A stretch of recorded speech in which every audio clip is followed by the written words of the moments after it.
Good afternoon, dear children. Let us go through the poem Baji Prabhu.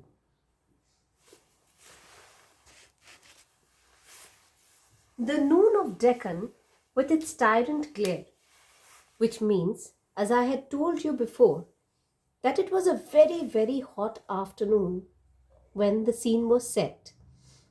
The sun was shining relentlessly, scorching everything on land. The seasonal streams had dried up, and if you imagine, there is hardly any vegetation to be seen. The distant hills also look hazy in the extreme heat. Not many people were to be seen, maybe a rare herdsman with his cattle, or a farmer who was tilling his land, the sun scorching his back as he bent down.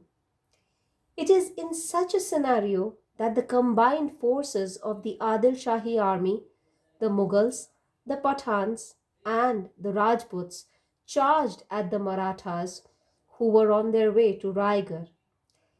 This army consisted of 10,000 men or more, the combined army, who were determined to find the Panther of the Hills.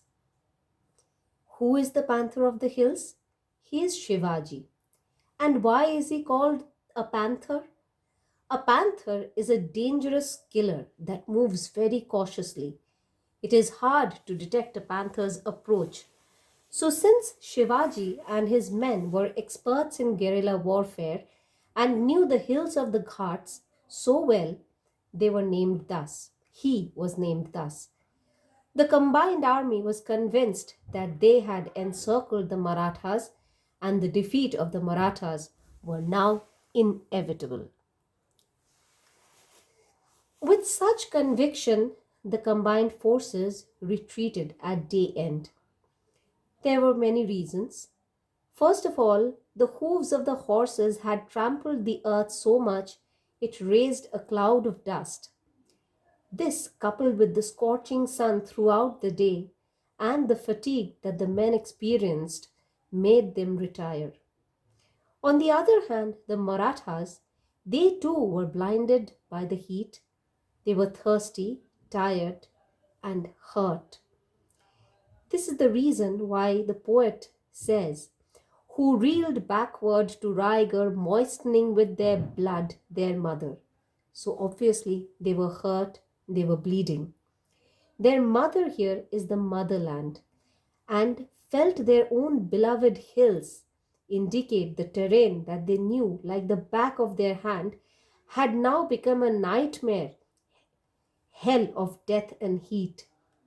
And all this time, the sky was looking at everything that was happening on the ground below.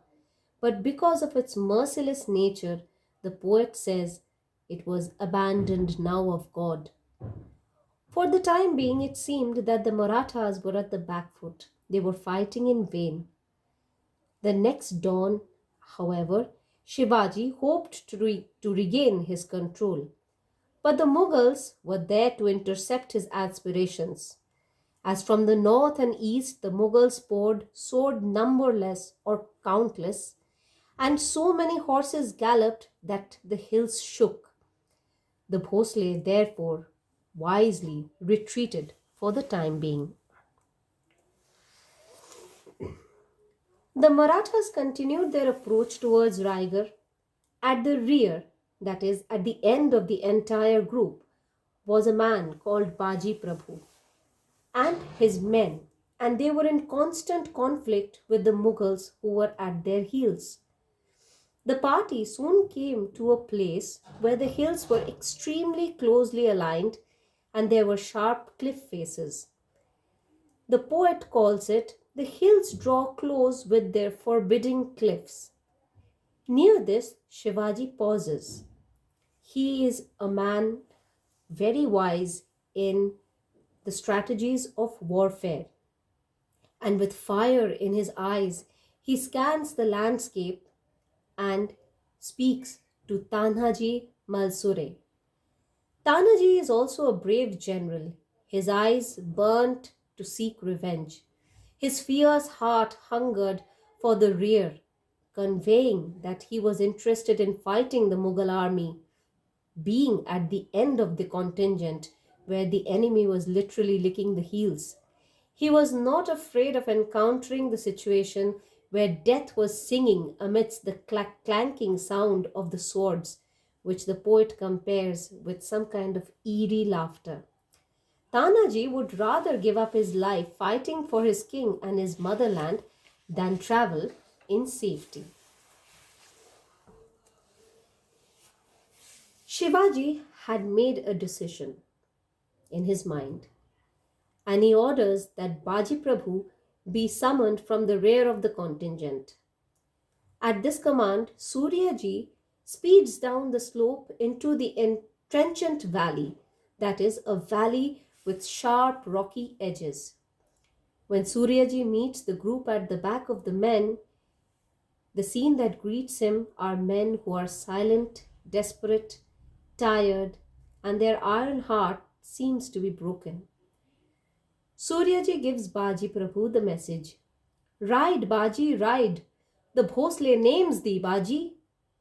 When Baji Prabhu hears that his king has commanded him to come and meet, he does not say a word but gallops up the gorge and stands in front of his leader. It is then that Shivaji speaks.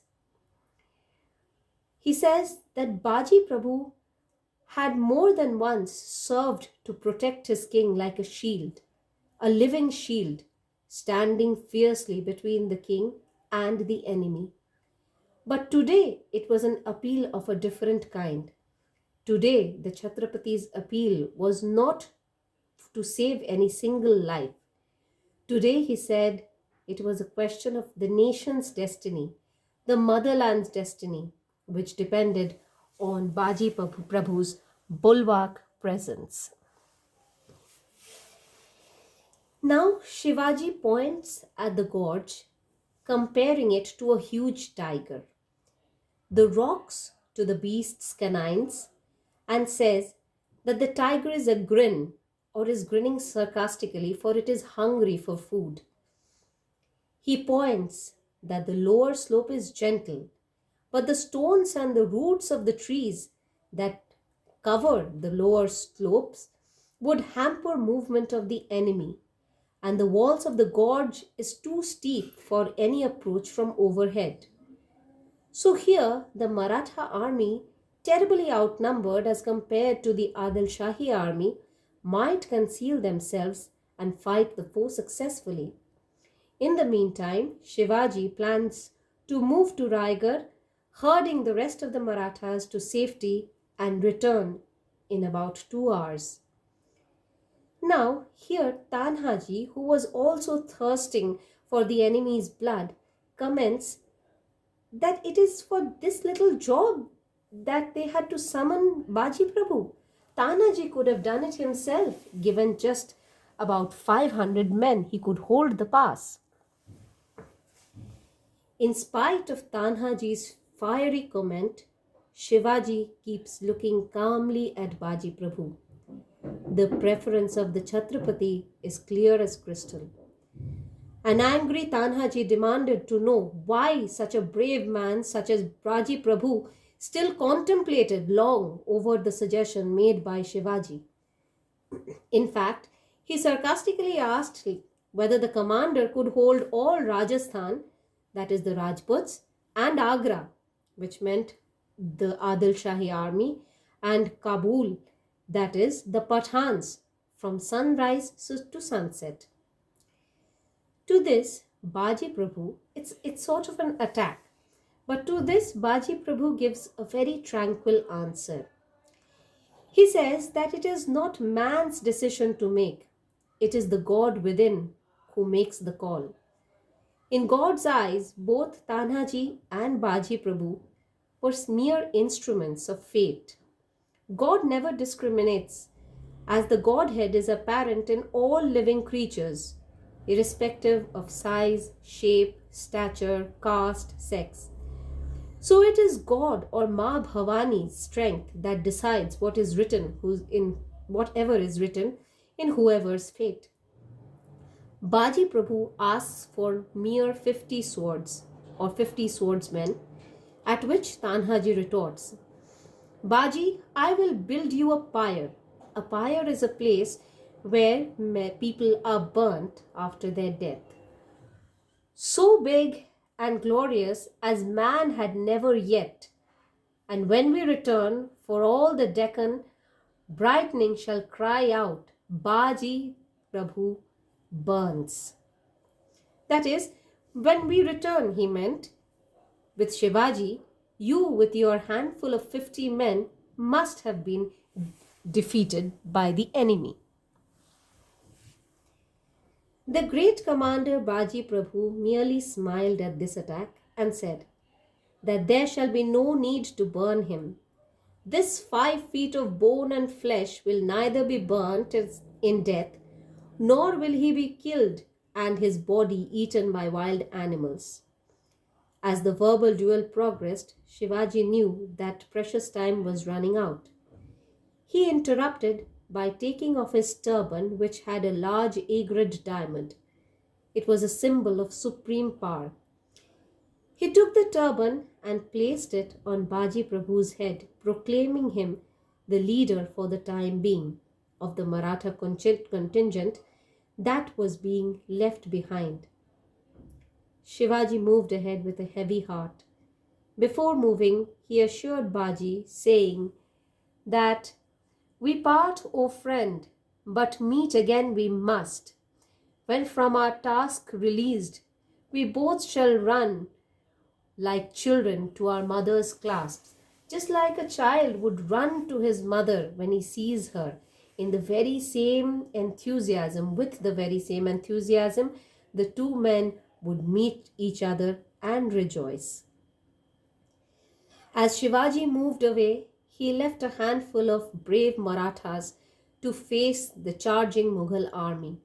The mountains and the silent gorge remained witness to this grim fate.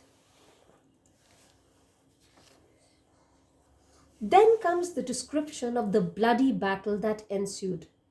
Just like the waves of a sea come in a series and hit the shore and retreat, the Mughal army, though slow and tired, kept charging relentlessly.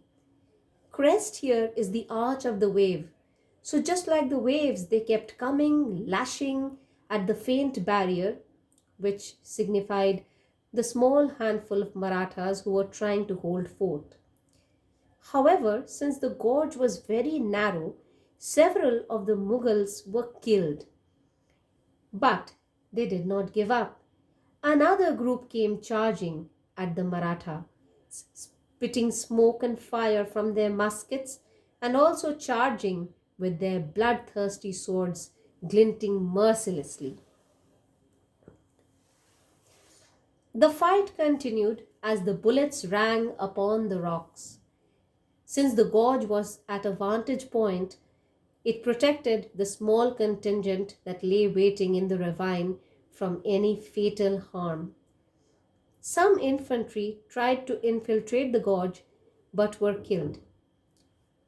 Since the impressive opponent was now not able to properly challenge the handful of Marathas, the confused generals consulted and came up with an iron resolution where they decided that the large and the tall Pathan infantry would go down the gorge first, followed by the strong and stout Rajputs, while the Mughals would lead the rear.